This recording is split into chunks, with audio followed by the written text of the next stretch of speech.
The roses arrived on Christmas Eve. I stared at the crimson petals bleeding color against the white snow gathered on my apartment's fire escape, my breath fogging the window as December wind rattled the frame. 24 red roses. I didn't need to read the card to know who sent them. Marcus always sent 24, never one more, never one less. Even now, 6 months after I'd walked away from his lies, his cheating, his empty promises, he still thought flowers could fix everything. My fingers trembled as I pulled my cardigan tighter around my shoulders. The fabric was thin, worn at the elbows, but it was all I had.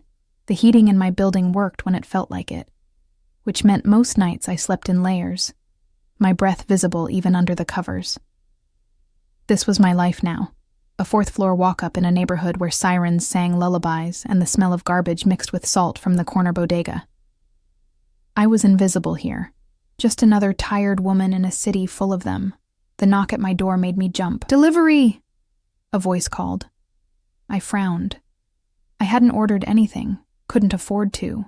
My waitressing job at Luminosa, the kind of restaurant where I'd never be able to afford a single appetizer, barely covered rent, and the medical bills still trickling in from my mother's funeral 3 months ago. Christmas gifts weren't in my budget, not even for myself. I opened the door to find a man in a black suit holding a massive bouquet. Not roses this time, white orchids, delicate and expensive, wrapped in silver paper that caught the hallway's flickering fluorescent light. "Sophia Chen?" he asked. Yes, but I didn't order. They're paid for. Merry Christmas." He thrust them into my arms and disappeared down the stairs before I could protest. The card was small, cream-colored, expensive, no name, just an address. Luminosa, tomorrow. 6 p.m. Wear something beautiful. My stomach nodded. Marcus didn't send orchids. He didn't know about Luminosa. I'd started working there after we broke up, desperate for tips that could keep me afloat. And he certainly didn't write notes like this, all command and mystery.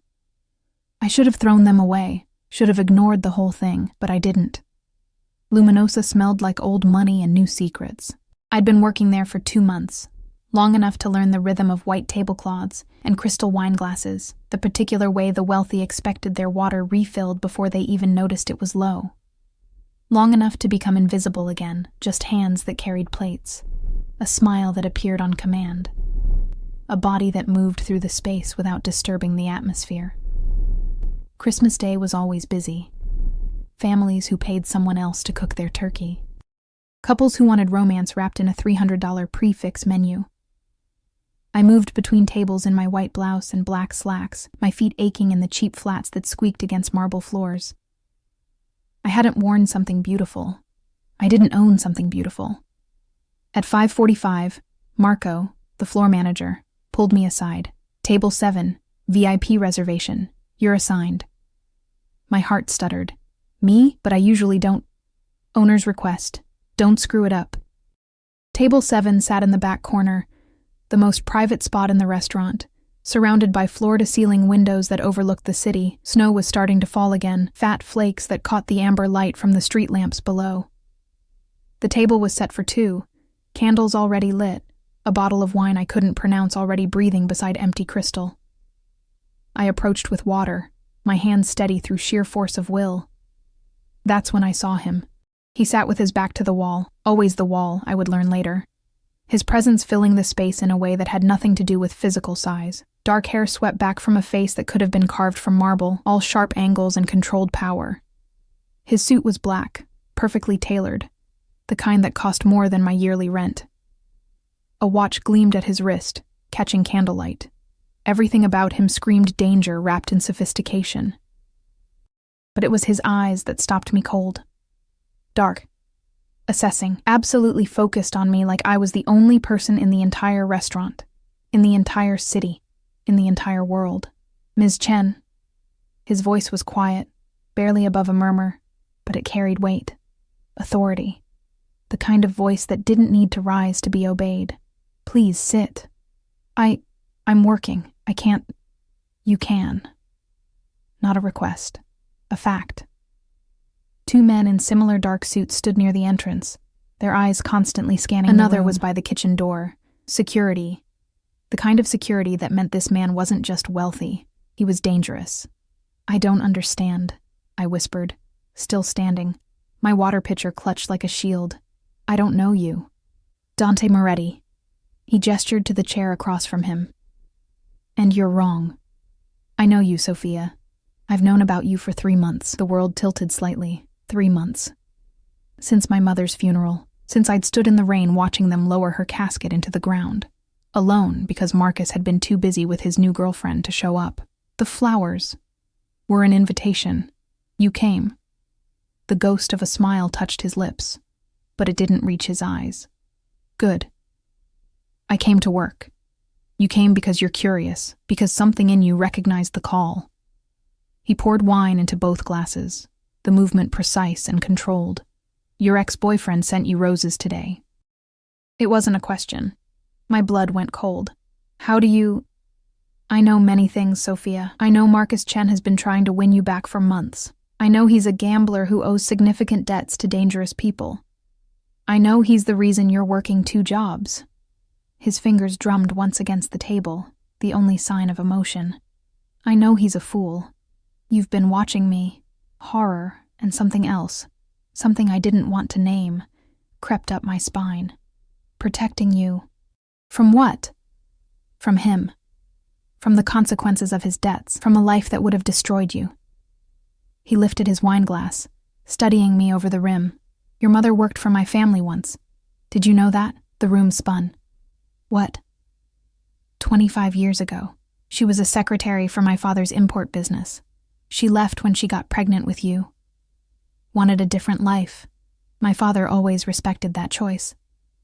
His expression darkened. When she got sick, when the bills became too much, she should have come to us. We take care of our own. We're not yours. Aren't you? He set down his glass. Who do you think paid for her final month in hospice care? Who made sure she had morphine when the pain got too bad? Who ensured you weren't bankrupted by medical bills? My throat closed. The mysterious benefactor, the anonymous payment that had cleared my mother's final expenses. I'd spent months wondering, grateful but confused. Why? I breathed. Because she was family once. Because you are her daughter. Because...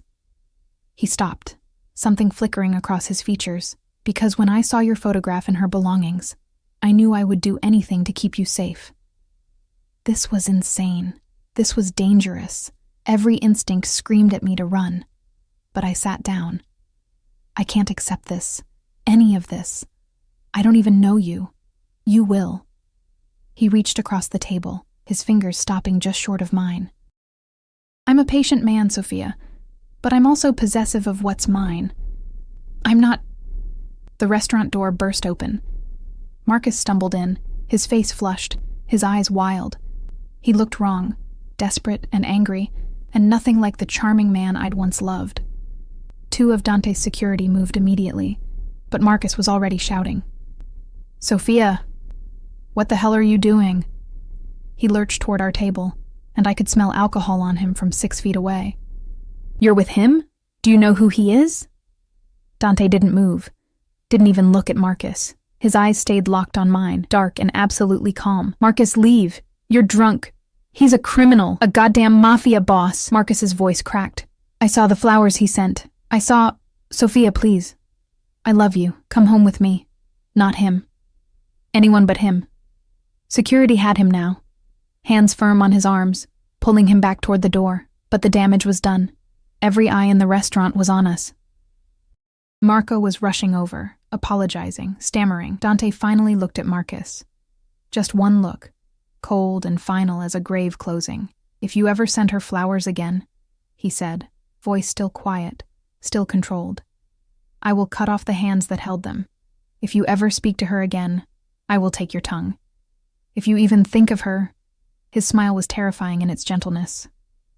I will make you forget you ever existed. Do we understand each other? Marcus went white, nodded. Let security drag him out. The restaurant fell silent.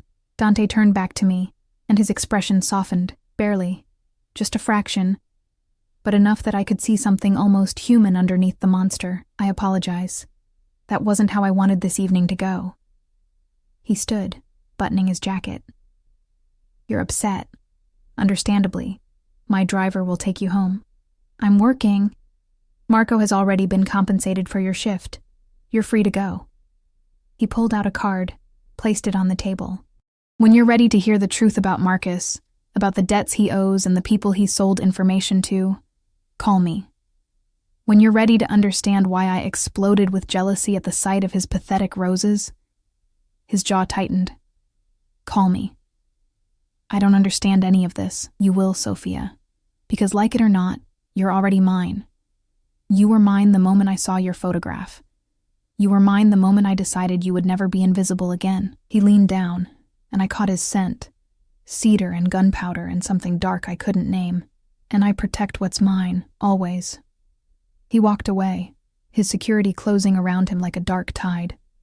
I sat alone at table 7, surrounded by expensive wine and unanswered questions, holding a business card that felt like a detonator in my shaking hands. Outside, snow continued to fall, and somewhere in the city, Marcus's roses were already dying. I didn't call. For 3 days, I carried Dante Moretti's card in my pocket like a ticking bomb, feeling its weight every time I moved. I went to work at the diner where I picked up morning shifts, served coffee to construction workers and cab drivers who barely looked at me, and pretended my hands weren't shaking. I avoided Luminosa, called in sick, let Marco's irritated voicemails pile up unanswered. But I couldn't avoid the black SUV that appeared outside my building. It was there when I left for my morning shift on the 28th. There when I came home that afternoon, arms full of discount groceries. There at midnight when I couldn't sleep and stood at my window, watching snow accumulate on windshields and fire escapes. The driver never got out, never approached, just watched. Protecting you, Dante had said. The words circled my mind like vultures. On the 29th, I broke. I pulled out the card, cream-colored, expensive stock, just a phone number embossed in black, and dialed before I could lose my nerve. He answered on the first ring, Sophia. Not a question. He'd been waiting. The car outside my building is making sure you're safe. It's making me feel like a prisoner. Silence. Then, would you prefer to feel unsafe? I'd prefer to understand what's happening. My voice cracked. I was standing in my kitchen, such as it was. A hot plate, a mini fridge, a sink that dripped. You said Marcus owes debts. You said he sold information. What does that mean? What does any of this have to do with me? Not over the phone. Have dinner with me tonight. I'm working. No, you're not. You haven't been to Luminosa in 3 days. Of course he knew. My driver will pick you up at 7. We'll talk somewhere private. I don't think... Sophia. His voice dropped, became almost gentle, dangerous in a completely different way. I'm trying to do this right, trying to give you choice, space, time, but there are people who know Marcus talked to you Christmas night, people who know you matter to me. Every moment you're unprotected is a moment I can't breathe properly. So please, the word sounded foreign in his mouth. Have dinner with me. Let me explain. Then decide if you want to walk away. Something in his voice, that raw edge of genuine fear, made my decision. Okay, 7, he exhaled. Thank you. The line went dead. I stared at my closet for an hour, at the handful of clothes I owned that weren't work uniforms or pajamas, finally settled on the only dress I had. Black, simple, bought for my mother's funeral. It felt like a bad omen, wearing death to dinner with a monster. But when I looked in the mirror, I barely recognized myself. The woman staring back had color in her cheeks, had eyes that looked alert instead of exhausted, had something that almost resembled hope flickering beneath the fear. I looked like someone who mattered. The SUV arrived at exactly 7. The driver, older, graying, professional, opened the door without a word. The interior smelled like leather and danger. We drove through the city as evening fell, snow turning everything soft and false under streetlights. We didn't go to a restaurant. We went to a building I'd seen on postcards, a historic brownstone in the kind of neighborhood where doormen wore white gloves and dogs had professional walkers. The SUV pulled into an underground garage, and suddenly we were in an elevator with marble floors and a security guard who nodded to my driver like they were old friends. The penthouse took up the entire top floor. Floor-to-ceiling windows overlook the city, making the lights below look like fallen stars. The furniture was all clean lines and dark leather, expensive art on walls, a fireplace burning real wood. It was beautiful and cold and absolutely nothing like anywhere I'd ever been. Dante stood by the windows, hands in his pockets, staring out at the snow. He turned when I entered, and something in his expression shifted, softened and sharpened at the same time. You wore black. It's all I had that wasn't... I stopped. Swallowed. It was for my mother's funeral, I know. He crossed to me, and I forced myself not to step back. It's beautiful on you. Everything is beautiful on you, but I want to see you in colors, Sophia. Red, gold, sapphire blue. His hand rose, stopped inches from my face. I want to see you in things that make you feel alive instead of invisible. You don't know me well enough to know what makes me feel alive. Then let me learn. He gestured to the dining table, already set with food I could smell from here. Garlic, wine, fresh bread. Sit, eat, ask me anything. I sat because my legs were shaking. Watched as he poured wine, served food with his own hands instead of calling staff. The intimacy of it was more terrifying than his security guards. Marcus, I said finally. Tell me about Marcus. Dante's jaw tightened. He set down his fork with careful precision.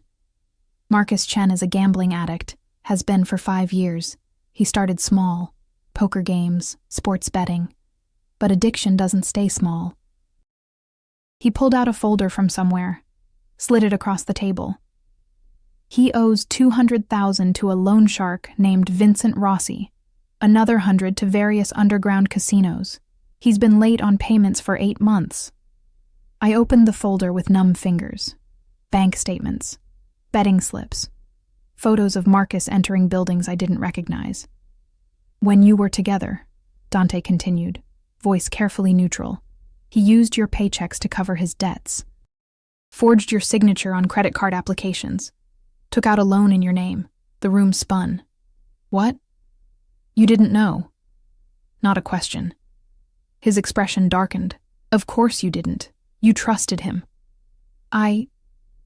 My throat closed. I knew we were always broke, knew he borrowed money sometimes.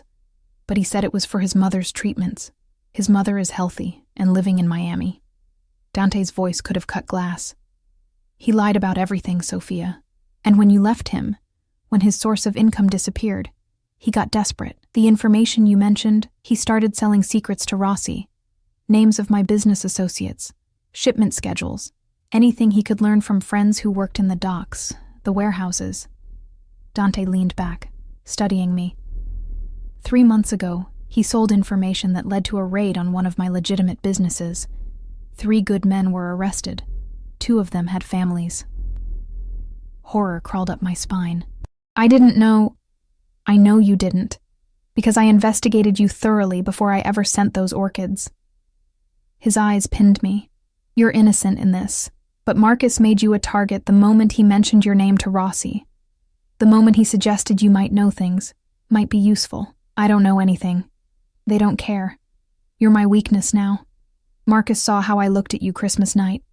So did everyone else in that restaurant. He stood, paced to the window. The moment I showed interest, you became a weapon someone could use against me. I couldn't breathe. So what? I'm supposed to hide? Live in fear? Let you keep guards on me forever? He turned, and the look in his eyes made my heart stop. You're supposed to let me protect you properly. Not from a distance. Not with just a car and a driver. He crossed back to me, knelt beside my chair so we were eye level. I want you here, Sophia, in my home. In my life, where I can see you, keep you safe, ensure nothing ever touches you. That's insane. That's love. The word dropped like a stone, or the beginning of it. The obsession that started when I saw your photograph and realized you had your mother's eyes. The jealousy that nearly made me kill Marcus when I saw his roses on your fire escape. The absolute certainty that you belong with me. Not struggling in a freezing apartment, not invisible and exhausted and alone. His hand finally touched me, fingers gentle on my jaw, tilting my face toward his. I'm not a good man, Sophia. I've done things that would horrify you, hurt people, killed people who threatened my family.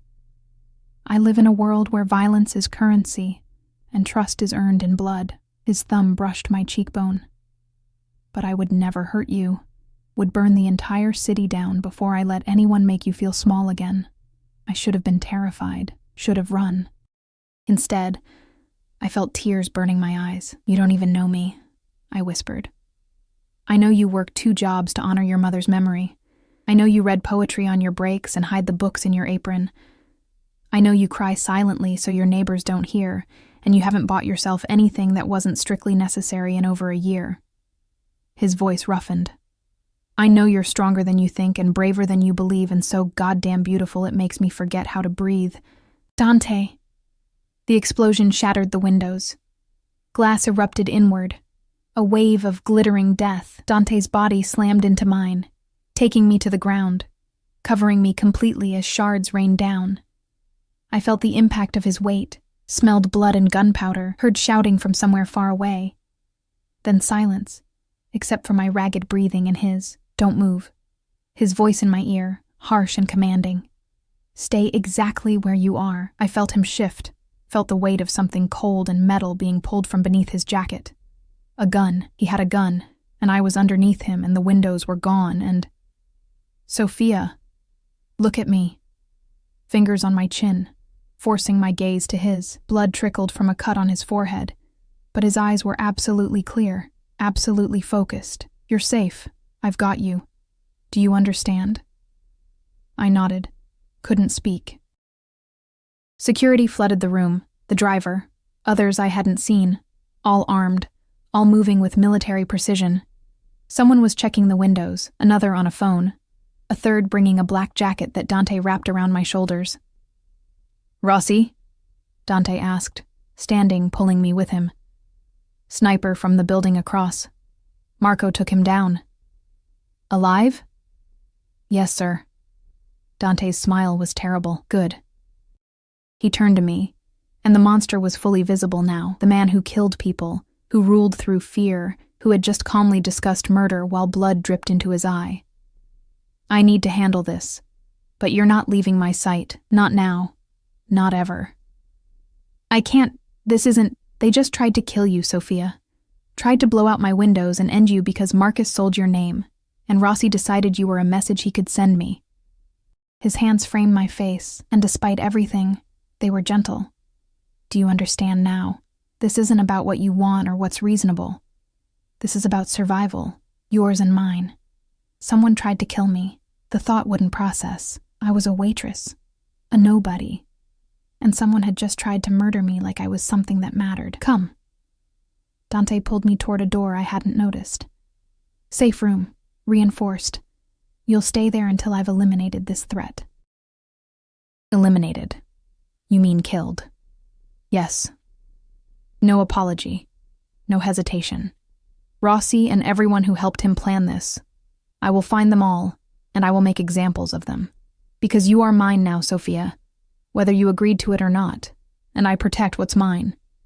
The safe room was exactly what it sounded like. Steel walls, monitors showing every angle of the building, weapons I tried not to look at.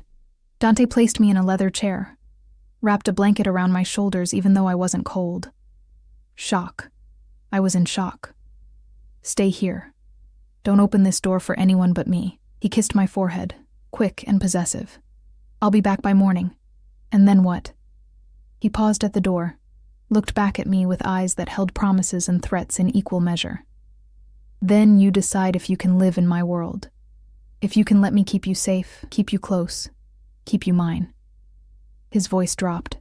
Or if you'd rather go back to being invisible, knowing that people want you dead because of me. The door closed. Locked. Left me alone with monitors showing the city beyond, and the terrifying knowledge that my life had just changed forever. I wrapped my arms around myself, still wearing my mother's funeral dress, and wondered if Dante Moretti was my salvation, or my damnation.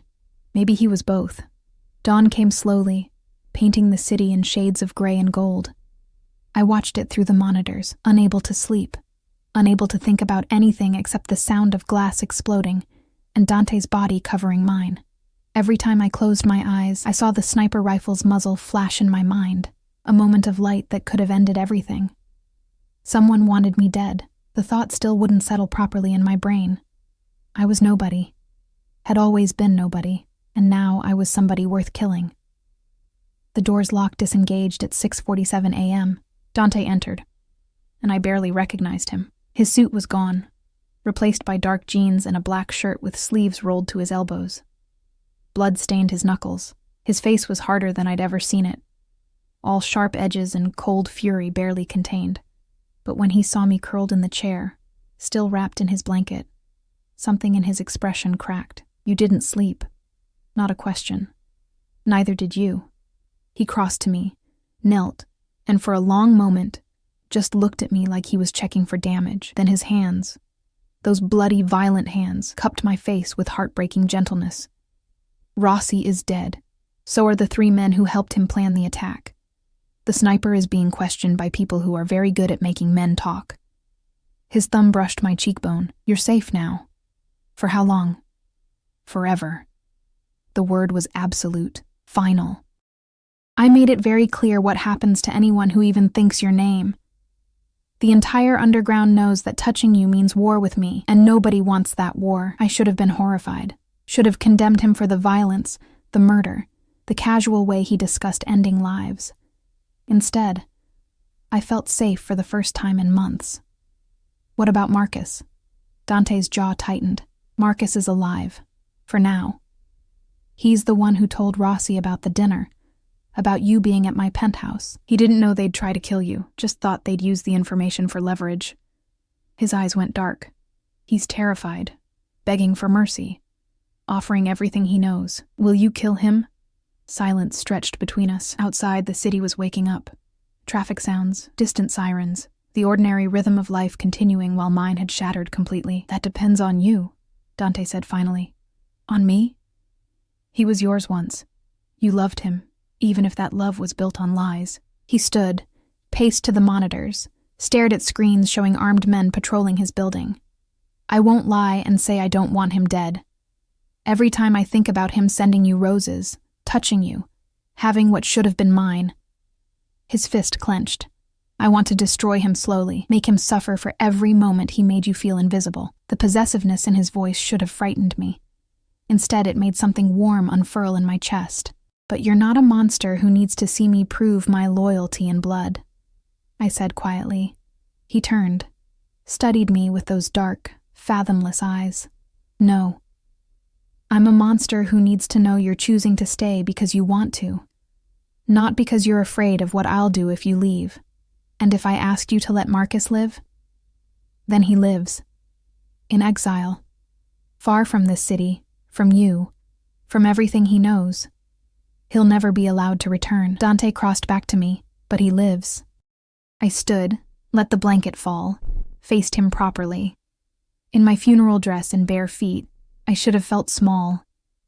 Instead, I felt powerful, like my words carried weight they never had before. Let him live. Not because I still love him, but because I don't want his death on my conscience. I met Dante's gaze steadily. I don't want to become someone who chooses violence when there's another option. Something like respect flickered across his features. "You're already braver than most men I know." "I'm terrified." "I know. But you're still standing, still thinking clearly, still seeing me as a man instead of just a monster." His hand rose, fingers threading through my hair. "Do you know how rare that is? How precious?" "Dante, stay with me." The words were raw. Not in the safe room, not hidden away. Stay here, in my home, in my life. Let me give you everything you've never had: safety, comfort, choice. Let me worship you the way you deserve. I barely know you, then know me.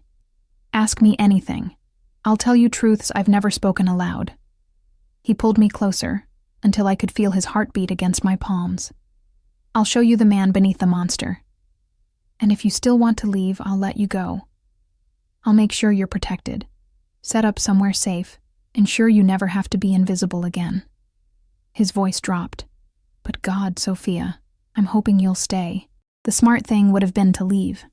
To take his offer of protection and distance and build a normal life somewhere far from bombs and blood and men who killed without hesitation. But when had I ever been smart about the wrong men? 1 week, I heard myself say. Let me stay here for 1 week, get to know you, understand this world. Then I'll decide. Dante's smile was like sunrise breaking through storm clouds. 1 week, he agreed. Starting now. The penthouse had 6 bedrooms. Dante gave me the one furthest from his. A space done in soft grays and whites, with a bathroom bigger than my entire apartment, and a closet that echoed when I opened it. The bed was enormous, covered in pillows that smelled like lavender and something expensive I couldn't name. Everything you need is here, he said, opening drawers to show clothes in my size. I had my people bring things this morning. If anything doesn't fit or you don't like it, tell me. We'll get different ones. I stared at cashmere sweaters, silk blouses, jeans that probably cost more than my monthly rent. You bought me a wardrobe before I agreed to stay? I was optimistic. His expression was almost sheepish. And I couldn't stand the thought of you wearing that dress another moment. It's beautiful on you, but it makes you sad. He was right. I could feel my mother's absence in every seam, every thread. There's a main closet down the hall with more formal things, dresses for if we go out, coats, shoes. I guessed your size based on, he paused, on surveillance photos, which sounds worse when I say it aloud. Despite everything, the violence, the fear, the insanity of the situation, I laughed. Actually laughed, and the sound surprised us both. You're insane. Obsessed, he corrected. There's a difference. Is there? Insane implies irrationality. There's nothing irrational about wanting to keep you safe, comfortable, happy. He leaned against the doorframe, watching me touch the soft fabrics. There's nothing irrational about needing to see you in colors that make your eyes brighter instead of that black that swallows you whole. I pulled out a sweater, deep sapphire blue, soft as a whisper, held it against myself. Dante's expression transformed, softened and heated simultaneously. Perfect, he breathed. Wear that today. Let me see you in something that isn't mourning. And if I want to mourn, my mother died 3 months ago, Dante. I'm supposed to feel however you feel, grieve as long as you need. He crossed to me, took my hands. But let yourself live too. She wouldn't want you frozen in that moment, in that dress, in that pain. She'd want you. His voice roughened. She'd want you to be happy, to be seen, to matter. How did he know exactly what to say? What words would crack the armor I'd built around my grief? I nodded, unable to speak. Good. Now shower, change, and meet me in the kitchen. I'm making breakfast. You cook? His smile was devastating. I'm full of surprises, Sophia. You have a week to discover them all. He made eggs and toast and coffee that tasted like liquid gold. We ate at the island in his kitchen, all marble and steel, with windows showing the city below, and snow still falling in lazy spirals. He'd changed too, into dark slacks and a charcoal sweater that made him look less like a crime lord, and more like a man who could be in a magazine spread. Tell me about your mother, he said, passing me jam. Not the last months, before, when she was happy. So I did. Told him about her laugh, her terrible singing voice, the way she'd dance in the kitchen when her favorite songs played, about how she'd work 3 jobs to keep me fed and clothed and in school, about her dreams of seeing Paris, dreams that died when cancer took root in her bones. Dante listened like every word mattered. Like I mattered. She sounds remarkable. She was. I stared at my coffee. I miss her every day, miss having someone who knew me, who saw me even when the rest of the world didn't. I see you. His hand covered mine. I know it's not the same, can never replace her, but I see you, Sophia. Every detail, every expression, every moment you think you're invisible. I see you then most of all. Why? The question burst out. Why me? You could have anyone. Women who understand your world, who wouldn't need protection, who bore me. His thumb stroked my knuckles. I've had women who wanted my money, my power, my name, never one who looked at me like I was just a man. Never one who made me want to be better than what I am. I don't make you better. I make you possessive and violent and... Human. He smiled. You make me human, Sophia. Make me want things I thought I'd buried. Home, family, someone to come back to who cares if I'm breathing. His grip tightened. You make me want to build something instead of just destroy. Before I could respond, his phone buzzed. He glanced at it, frowned. I need to handle something, business that can't wait. He stood but hesitated. You'll be safe here. Full security, cameras everywhere. Don't open the door for anyone. Don't leave the penthouse. So I'm a prisoner? You're protected. There's a difference. Is there? I threw his earlier words back at him. His smile was quick, appreciative. Read. Explore. The library has over 3,000 books. There's a gym, a theater room, anything you could want. He bent, kissed my forehead. I'll be back by dinner. We'll talk more then. And he was gone, leaving me alone in a gilded cage with coffee cooling in expensive china and questions multiplying like shadows. I explored because I couldn't sit still. Found the library, floor-to-ceiling books, leather chairs, a fireplace, the gym with equipment I didn't know how to use, the theater with a screen bigger than my apartment wall. Every room was perfect, beautiful, and utterly empty of personality beyond expensive taste. Until I found his office. The door was unlocked, either trust or a test. Inside, dark wood and soft lighting, a desk that had seen decades of use, photos on the walls, old black and whites of men in fedoras, newspaper clippings in Italian, a family tree that stretched back generations. And on his desk, in a silver frame, a photo of my mother, young, smiling, holding an infant. Me. A photo I'd never seen before, that she'd never shown me. I picked it up with shaking hands, stared at her face, so happy, so full of life, and felt something inside me break and heal simultaneously. He'd kept this, had framed it, had looked at it enough that I could see fingerprints on the glass. A man obsessed, he'd called himself. A man in love. I was beginning to understand. The penthouse door opened. Voices in the hall. Dante's and another, unfamiliar female. I just want to see off limits. Meet the woman who's turned you into a lovesick fool. I moved to the office door, peered out. A woman stood beside Dante, tall, stunning, wearing designer clothes and confidence like armor. Dark hair swept up, red lips, eyes that assessed everything. Isabella. Dante's voice was warning. Not now. When then? After you've married her?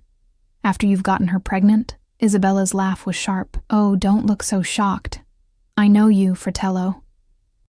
You don't do anything halfway, brother. She was his sister. She needs time. She needs to understand what she's getting into.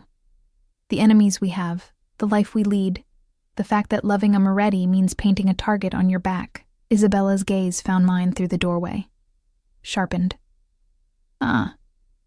There she is. The mouse who caught the lion. I stepped out, chin high, wearing my sapphire sweater like armor. I'm not a mouse. Isabella's smile was all teeth.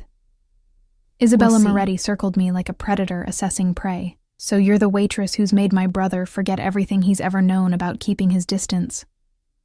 Her eyes, dark like Dante's but colder, sharper, traveled from my borrowed sweater to my bare feet. Pretty. Fragile. Utterly unsuited for this life. Isabella. Dante's voice carried a warning edge.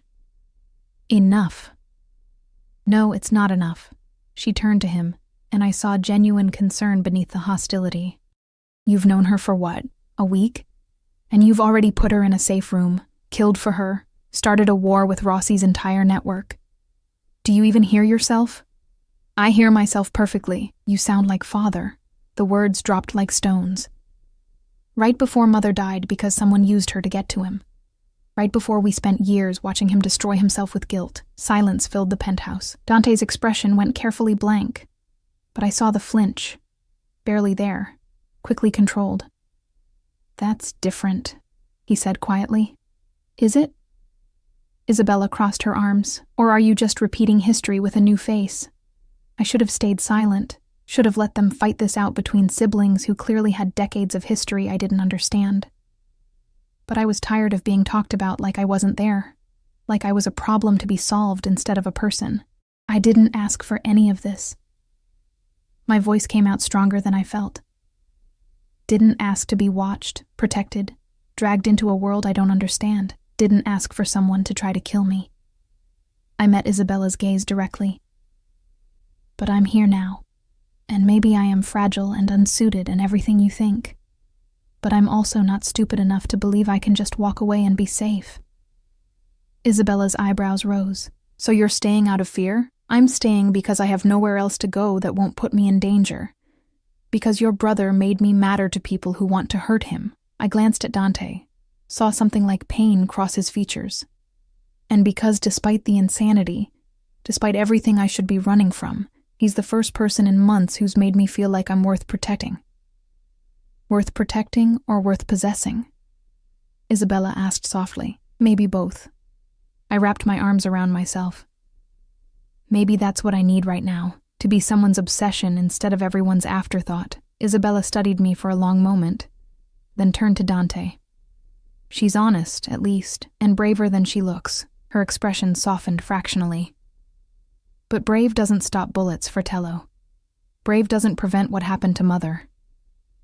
I know. Dante's voice was rough. But I can't...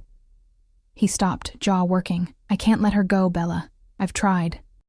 Spent 3 months watching from a distance, telling myself it was enough to keep her safe without getting close. Then I saw her in person, and he looked at me, and the raw need in his eyes made my breath catch. It was like breathing for the first time in years. Isabella sighed, long and heavy. You're going to get her killed. I'm going to keep her alive, no matter what it costs, even if it costs you everything else. Even then. The weight of his certainty settled over me like a cloak, warm and suffocating simultaneously. Isabella pulled out her phone, typed something quickly. Fine.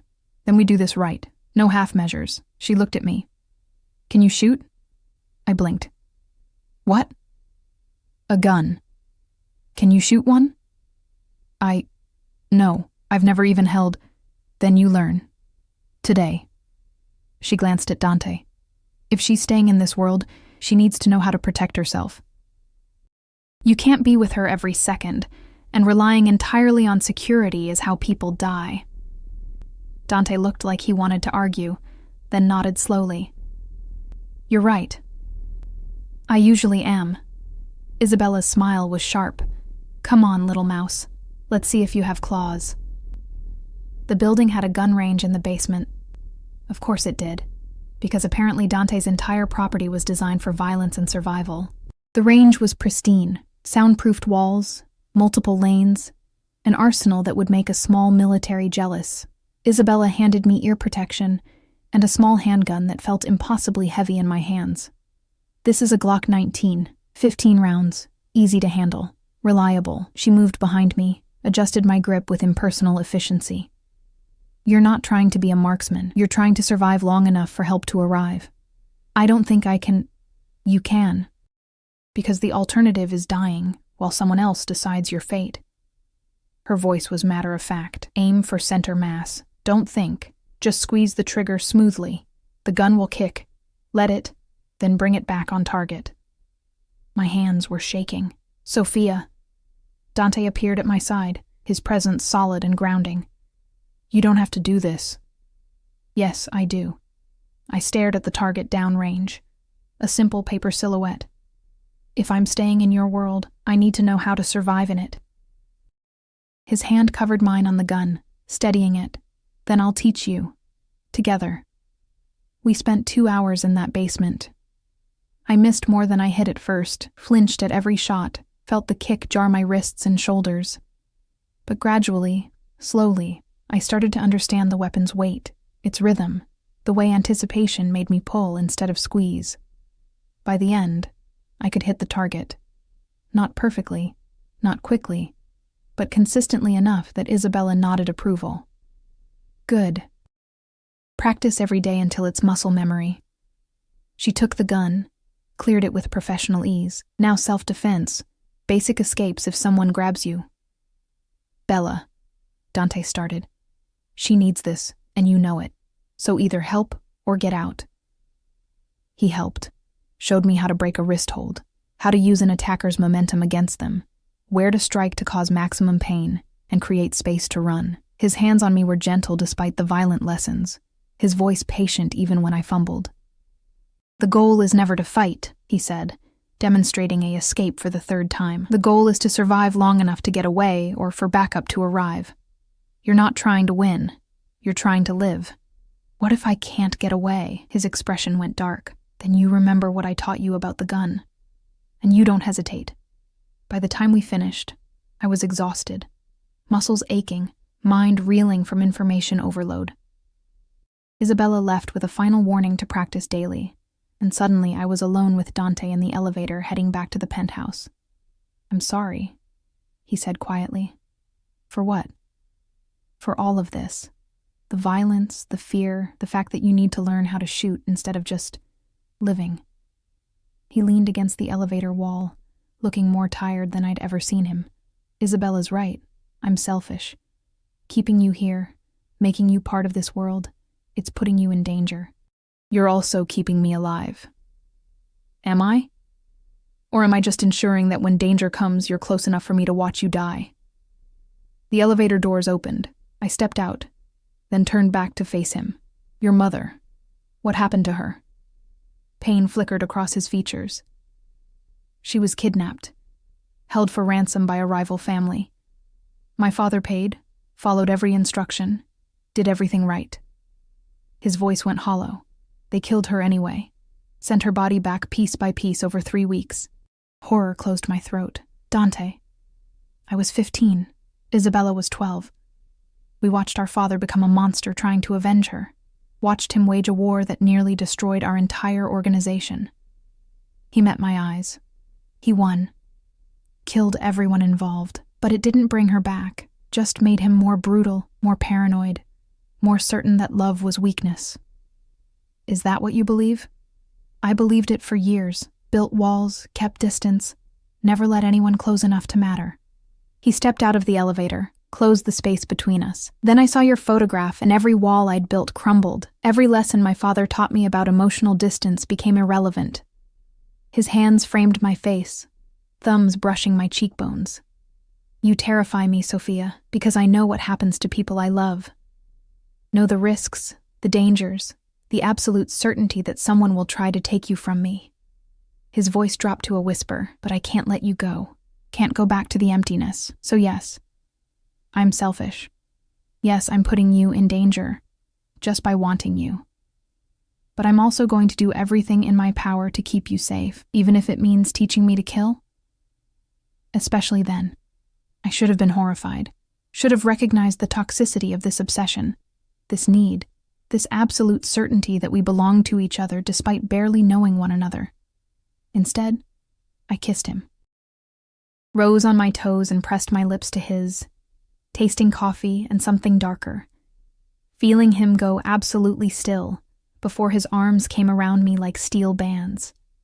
The kiss was desperate and gentle simultaneously, his control warring with his need, his desire to consume me fighting against his fear of breaking me. When we broke apart, both breathing hard, his eyes were nearly black. "Sophia. 1 week, you said. To know you, understand your world, decide if I can stay."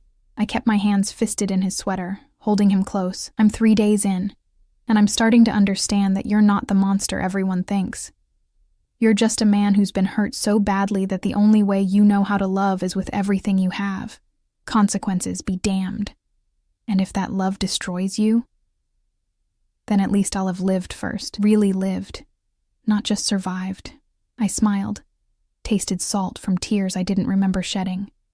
"My mother spent her whole life making herself small to keep me safe, working herself to death so I could have a better future. And what did I do with that gift?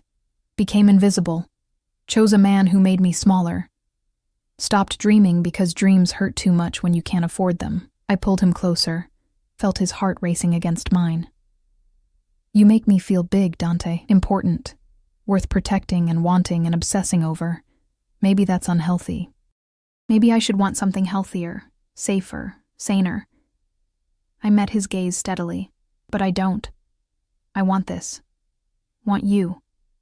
Want to matter so much that someone would burn the world down rather than lose me. His kiss was different this time, harder, deeper, full of promise and possession. When he pulled back, his smile was devastating. 4 more days, he murmured against my lips. Then you decide if you're mine forever. I think I already decided. Tell me anyway. In 4 days. When you've seen more of this life, met more of my world, understood exactly what staying means. His thumb brushed my lower lip. I want you to choose me with full knowledge, Sophia, not because I've seduced you or scared you, or made you feel like you have no other option.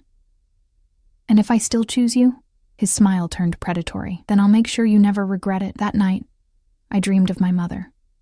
She was young again, healthy, wearing the dress from the photograph in Dante's office. We were in a garden I didn't recognize, surrounded by roses that smelled like summer and home. Minha filha, she said, cupping my face. My daughter. You look happy. I'm terrified. Fear and happiness aren't opposites, meu amor. Sometimes the things that scare us most are the things we need most. She smiled, and it was like sunshine. I worked for his father, saw how these men love, absolutely, obsessively, without reservation. It's dangerous. It's consuming. It's everything I ran from because I wanted safety for you. Did you make the wrong choice? I made the choice I needed to make. Gave you a different life. A different path. Her hands tightened on my face. But you're not me, Sophia. You're stronger, braver, more willing to take risks for what you want. So don't choose safety because you think it's what I'd want. Choose what makes you feel alive, even if it kills me. Even then.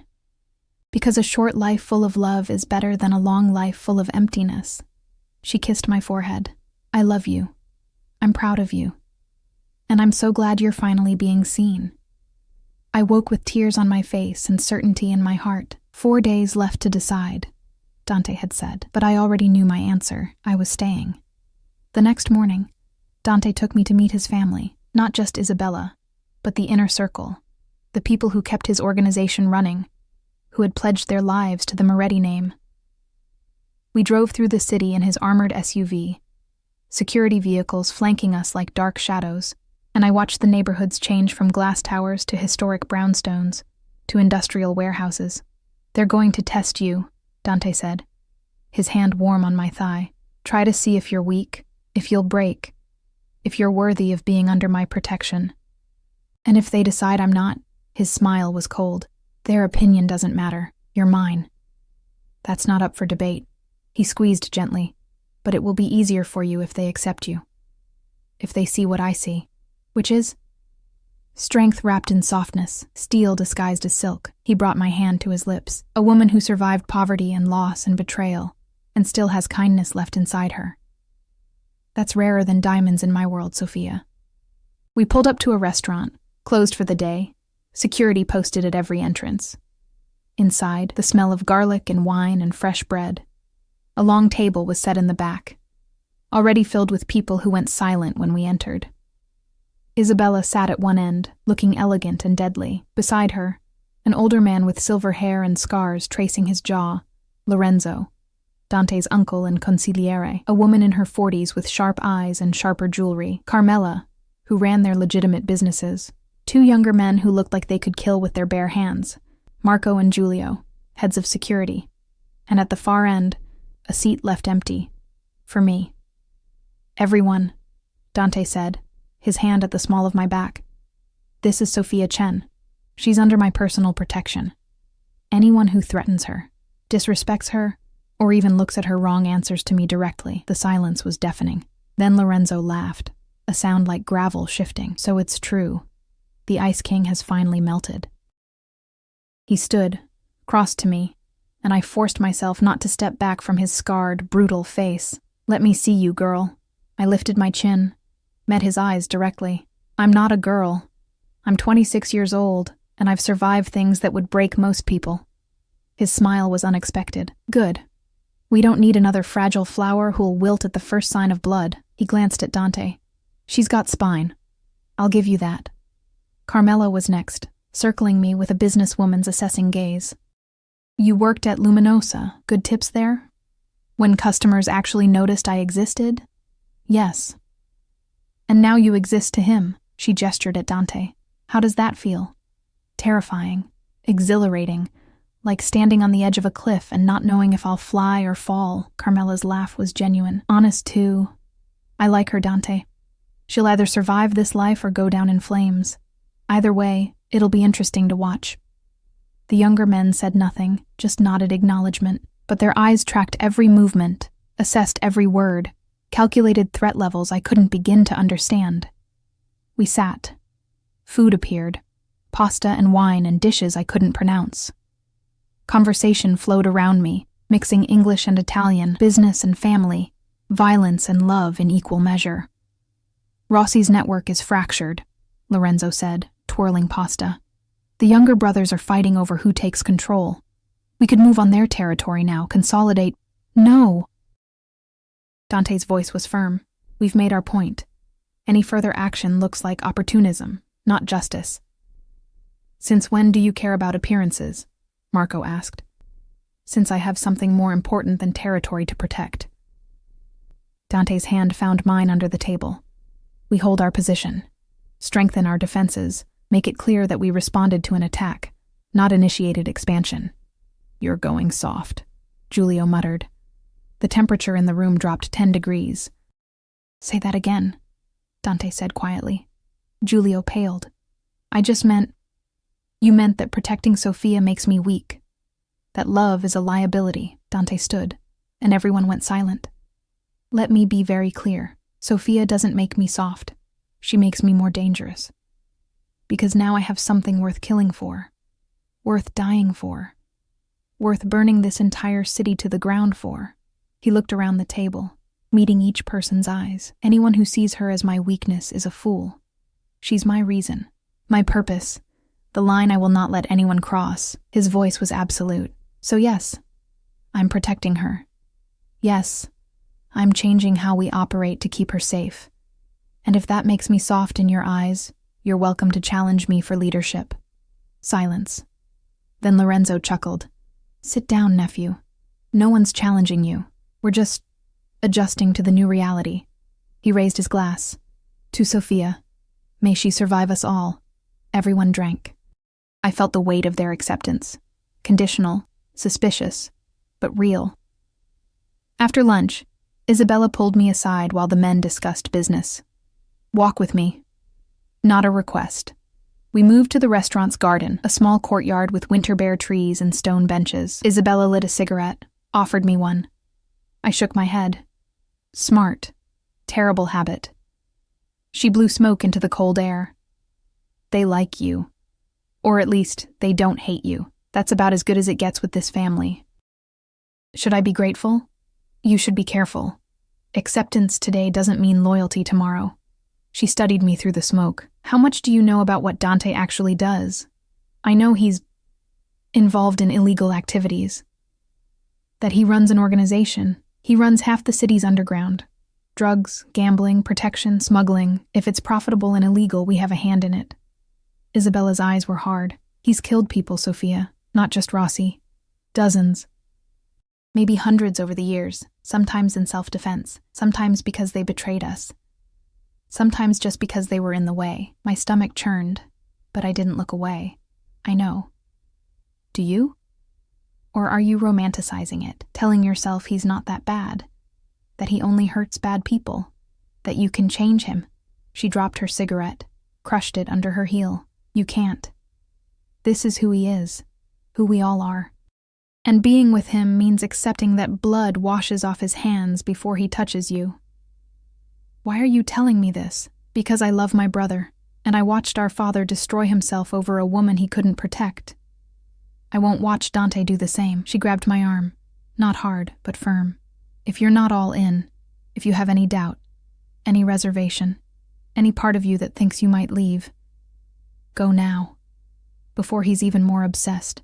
Before losing you would actually break him. I pulled my arm free, and if I am all in, then I'll teach you how to survive this world. How to be a Moretti wife without losing yourself completely. How to love a monster without becoming one. Her smile was sad. It's not easy. It's not safe. But if you truly love him, if you're truly willing to accept all of it, the violence, the danger, the absolute insanity of this life, then I'll stand beside you. We'll be sisters, not enemies. I barely know him. You know enough. You know he'd kill for you, die for you, reshape his entire world around you. Isabella's gaze softened fractionally. The question isn't whether you know him. It's whether you trust him. Whether you believe he'll keep you safe even when everything goes to hell. Did I trust him? This man I'd known for days, who'd upended my life, who'd made me feel seen and wanted and terrifyingly important? Yes, I heard myself say. I trust him. Isabella studied me for a long moment, then nodded, okay. Then let's make sure you're ready for what comes next. What came next was a week of intensive training. Every morning, Isabella picked me up and brought me to the underground facility beneath Dante's building. We worked on shooting until my hands stopped shaking at the gun's weight. Practiced self-defense until my body remembered the moves without thinking. Studied the organization's structure, learned faces and names and who could be trusted versus who needed watching. Knowledge is survival, Isabella said, showing me photos of rival families. Know who wants Dante dead. Know who would use you to hurt him. Know the difference between genuine threat and posturing. Every evening, I had dinner with Dante, sometimes in the penthouse, sometimes at restaurants where security cleared rooms before we entered, sometimes at his legitimate businesses where employees treated him with fearful respect.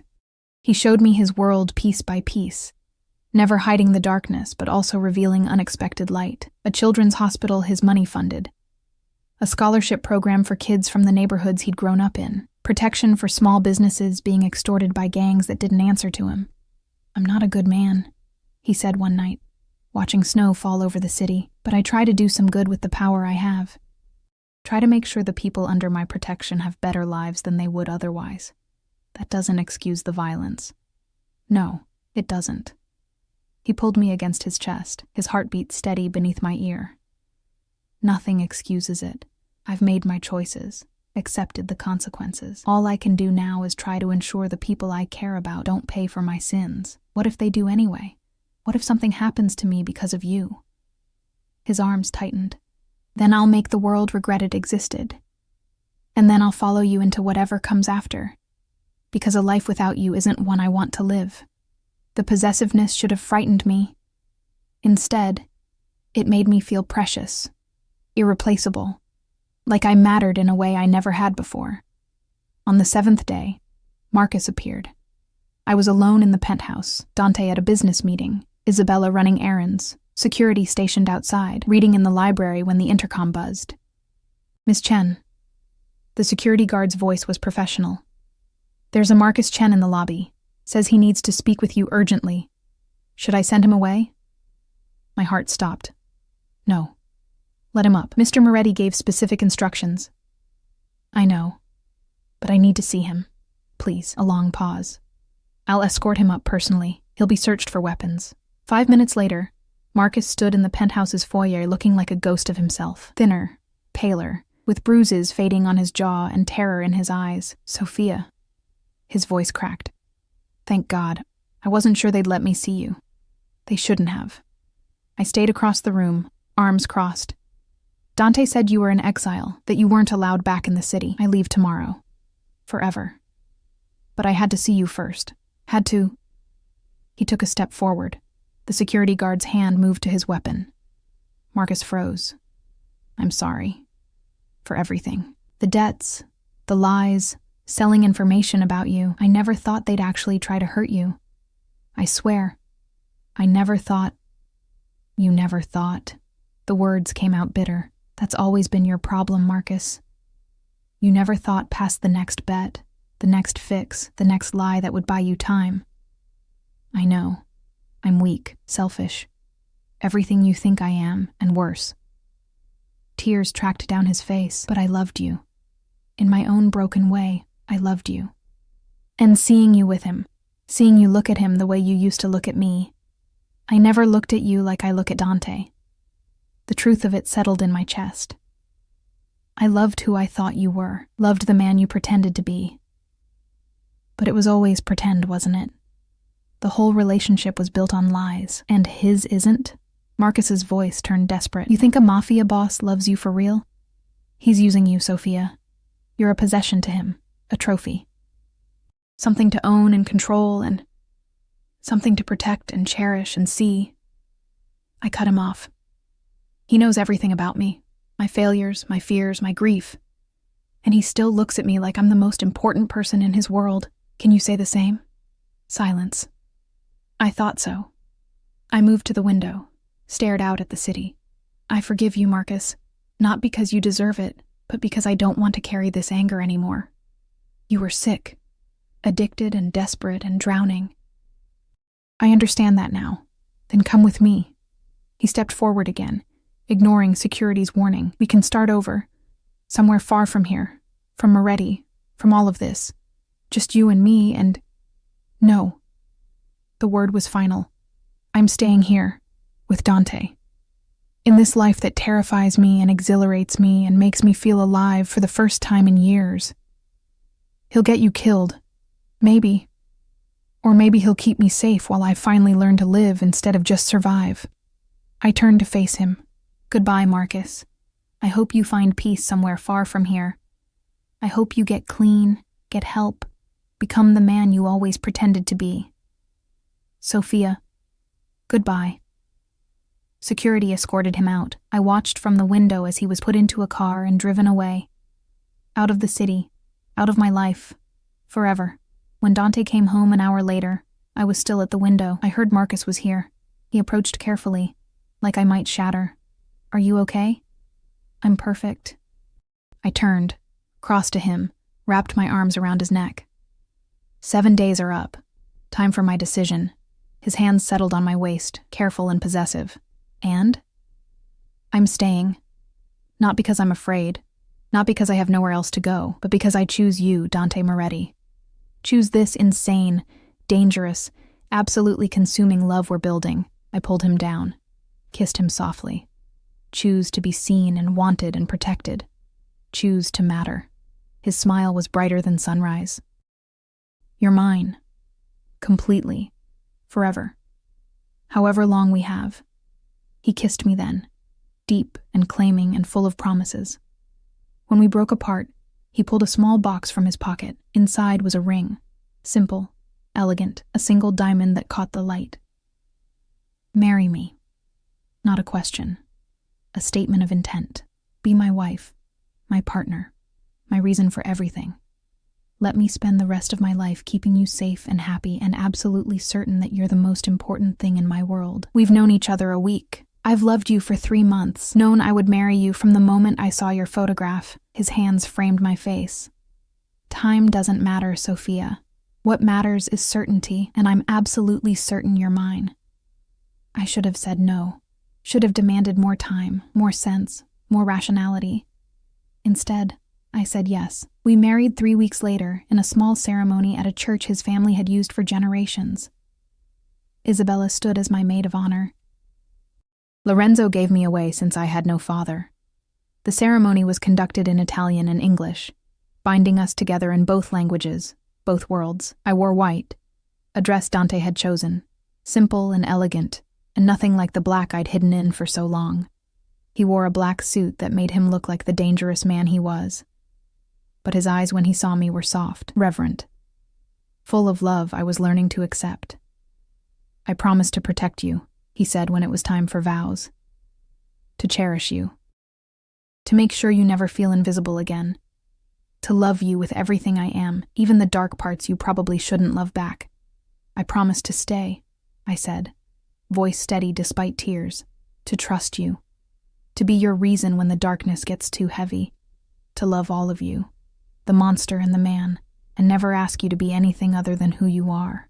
When he kissed me, I tasted hope and promise, and a future I never imagined wanting. The reception was at the penthouse, filled with family and associates who were learning to accept me. Carmela gave me advice about managing Dante's properties. Lorenzo told embarrassing childhood stories. Marco and Giulio pledged their protection as if I were blood, and Isabella pulled me aside, hugged me tight, and whispered, "Welcome to the family, sister. Now let's make sure you survive it." That night, after everyone left, Dante carried me to our bedroom, not the guest room I'd been using, but his private sanctuary.